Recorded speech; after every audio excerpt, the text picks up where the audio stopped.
What's up YouTube, how you doing? This is Mr. Tybox123, and in this video I'm going to be bringing you a product tour of this new HP Pre 3 phone that I received just a couple of days ago. Now obviously we've all heard the news about HP and the fact that they've really sadly decided to discontinue the range of both this and also the HP touchpad, but I like the devices, I'm going to keep them and I enjoy using them, so we'll have to see if someone else picks it up and hopefully someone else will do something with it. Anyway, let's crack on into this. I'll just take you for a tour around the outside of the phone. On the front here we've got the VGA front facing camera along with the headset speaker for when you're actually making a phone call.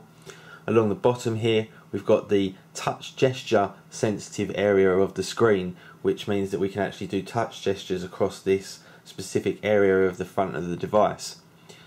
On the top we've got a 3.5mm headphone jack.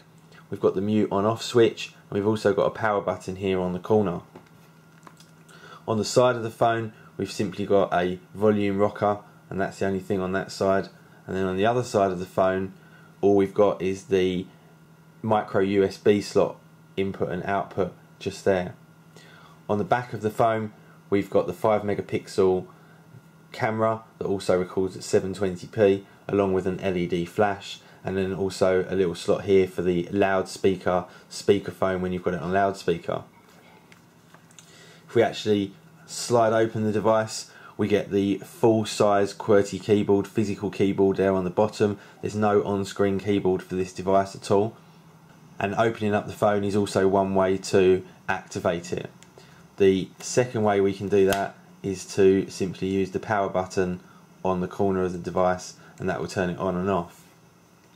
Now as you can see, when we turn it on we get our notifications on the front screen.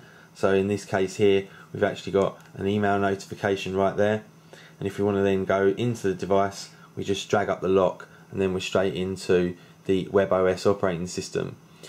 So as you can see it looks basically exactly the same as the HP touchpad, just slightly smaller version. We've got the small sort of dock down here, which is where we can get quick access to our commonly used applications.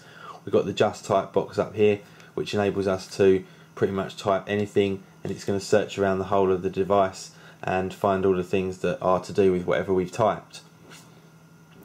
Now in terms of the gestures, one of the gestures is a swipe up, and that either takes us to the launcher, which is where all of our system preferences and applications are, or if you do it again takes you back to the home screen. If you're actually in an application like the web browser for example, a swipe up just kind of minimises that and creates a card that we can then go back to in terms of multitasking. Now on the front here I've got the phone application, email, messaging, and also a internet browser, but you can change these as and how you want to. And then down the bottom you can see I've got a small notification telling me that I've also got unread email. Now if we do a swipe up and it takes us to the launcher, there's 3 sections in the launcher. So this is the application screen. I'll just run you through some of these applications. We've got the phone application here, nice and simple. We've got web, we've got the app catalogue where we can pick up all of our applications from their app store, email, calendar, photos, music, camera. The camera is absolutely superb on this phone and I'll bring you some footage of that later on. Messaging for text messaging and various other IM. Videos, maps, memos, maps from Bing, contacts, tasks, clock, calendar, voice dial, YouTube, and then they include a game, M Racing, which I haven't actually tried yet but it looks quite poor. We get some extras, PDF View Quick Office, which is a fantastic group of applications for all your kind of office based stuff. We can create a mobile hotspot, and we've also got a SIM toolkit for importing our numbers etc. from the SIM card.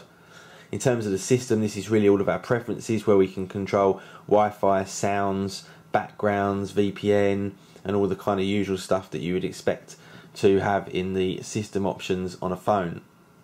Again, we can just simply swipe that up and that will take us back to our home screen where we've got our list of our multitasking applications. If we open up another browser session, we can just click on that, swipe up, takes us back, and again we can just flick between those as and when we want to. Simple swipe up takes us back again. Also we can actually stack these cards as well, so as we get them in groups. So these are our 2 browsing sessions here, and then we've got our phone here. If we want to end a process you just simply swipe it up, and it kills that process off.